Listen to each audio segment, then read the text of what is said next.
Os espíritos que exercem ação nos fenômenos da natureza agem com conhecimento de causa, em virtude do livre-arbítrio, ou por impulso instintivo e irrefletido? Olha a resposta. Uns sim, outros não. Façamos uma comparação.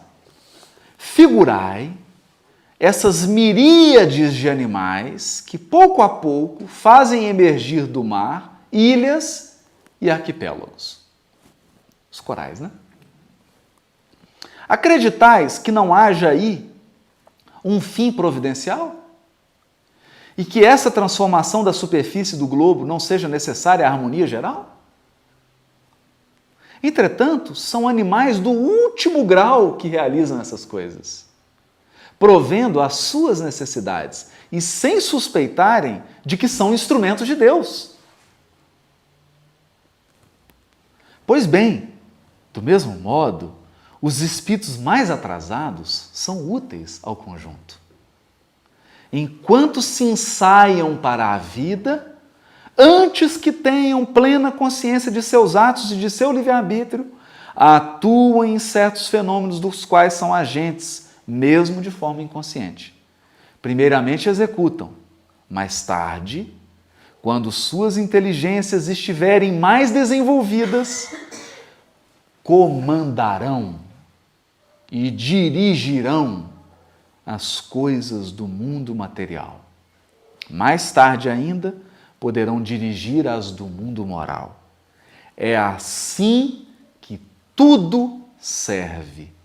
Tudo se encadeia na natureza, desde o átomo primitivo até o arcanjo, que também começou pelo átomo. Admirável lei de harmonia, da qual o vosso espírito limitado ainda não pode abranger o conjunto. Lindo, né? Ou seja, tudo é um. Está tudo interligado na criação.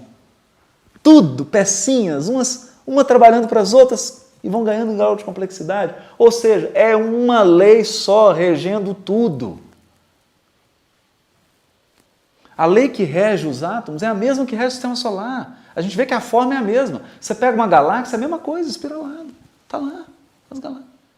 É o mesmo princípio que rege tudo. Mas não precisa sair longe, não. Basta olhar para o seu corpo. Os órgãos também. Células que se unem, formam tecidos, tecidos que se unem, formam órgãos, órgãos que se unem, formam um corpo. É tudo a mesma coisa. Por isso Gênesis começa descrevendo isso. A partir da experiência do camponês e a partir da experiência da Terra. É claro, para ele a Terra, o centro do universo, é onde ele está. O centro é onde você está. É referencial. É o seu referencial. Eles narraram do referencial deles. E bastava eles escrever um trigo. Se eles descrevessem aqui o crescimento do trigo, o processo de nascimento e crescimento, desenvolvimento do trigo, eles já estariam descrevendo toda a lei divina. Toda ela está lá no trigo. É incrível, né? É incrível. Porque você começa, então, as substâncias químicas, você pega um cristal, está lá aquele tanto de átomos formando as moléculas. Ei, peraí, gente, já não são as famílias espirituais? O molusco, 95% de nácar, que vai formar toda a crosta, né, que vai ser a concha, é a mesma constituição que nós temos no nosso esqueleto, os nossos ossos. Sem falar o cálculo de Fibonacci, sem falar o de Fibonacci. Quer dizer, essa casca dele, né? Essa casca dele, além de ter todos os elementos do nosso esqueleto, segue em princípios matemáticos que são de todas as formas da natureza. Na arquitetura, né? Cálculo matemático também dos prédios. E aí?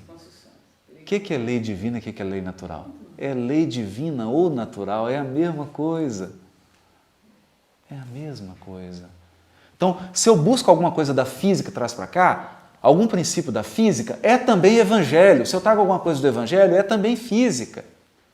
Não existe essa distinção no Espiritismo. A doutrina tem um tríplice aspecto, porque aspecto é como você aborda. Eu posso abordar o mesmo fenômeno do aspecto do químico.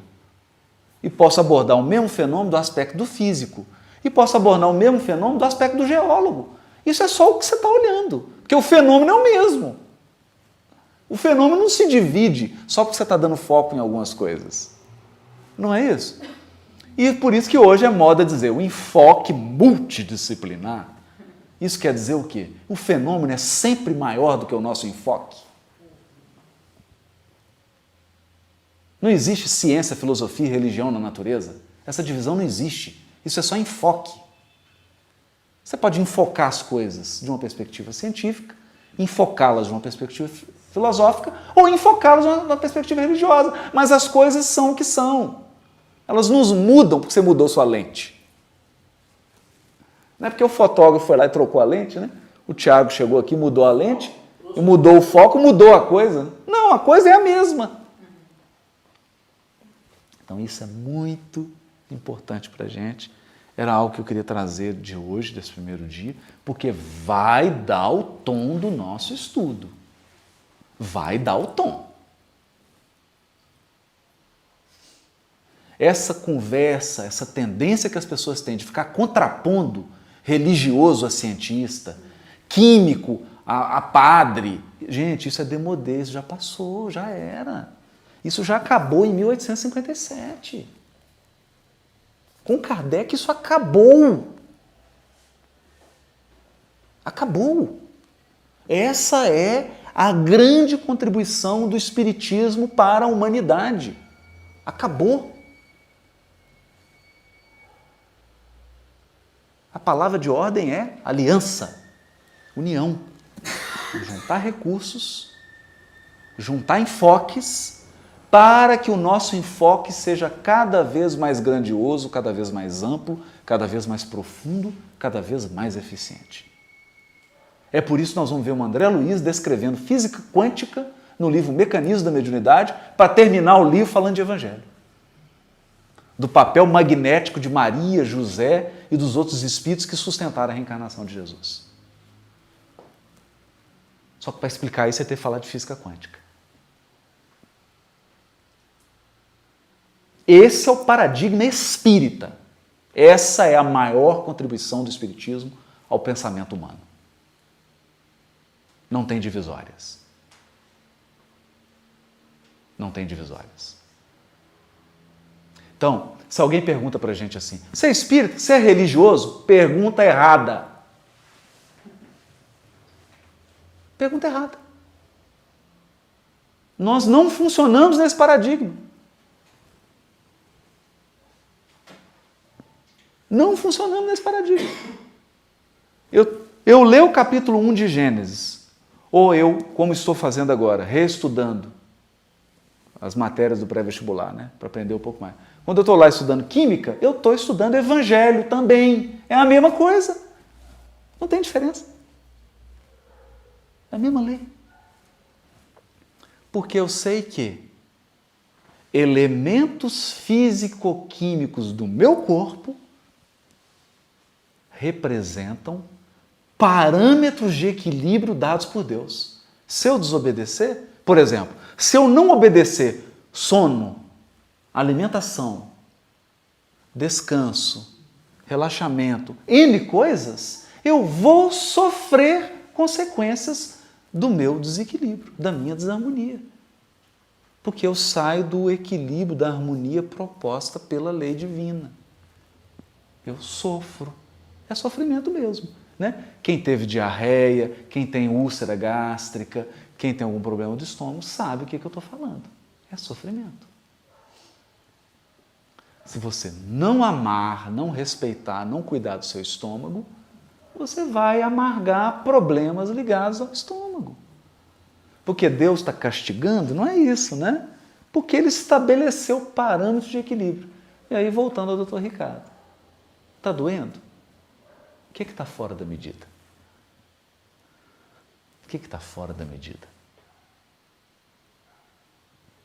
Isso é maravilhoso. Então, Com isso, Gênesis ganha outros ângulos. Quer dizer, o nosso mergulho aqui no texto ganha dimensões inusitadas. Mas a gente vai ver que muitos já intuíam isso e no nosso próximo encontro eu vou trazer alguma coisa desse comentário judaico do livro de Gênesis que já fala umas coisas bem interessantes sobre isso. De não haver distinção entre lei natural, lei divina, porque tudo é lei divina. Muito interessante isso. Quer dizer, ixi, meu Deus, isso aqui vai ser duro. Bereshit. Um comentário da Art Scroll, da série Messorá. Está em hebraico, com algumas partes em inglês, né? Todo em inglês, não existe em português. Então, é isso. Fica essa grande questão para a gente meditar, pensar. E como que isso é bonito, né? Que Deus está em tudo. Está em tudo. Do micro ao macro, as mesmas leis funcionam e regem. Tanto as leis do mundo material, quanto as leis do mundo moral seguem o mesmo princípio. No mundo material elas têm um nome, no universo moral elas têm outro nome. Então, a força fraca ou força forte que ligam as partículas no interior do átomo tem um nome. A força que liga os seres nós chamamos de atração de amor. É a mesma lei, é a mesma força, é o mesmo fenômeno. Só que ele vai se desdobrando, mas ele tem as mesmas leis. Tem equações perfeitas. É Deus. É Deus.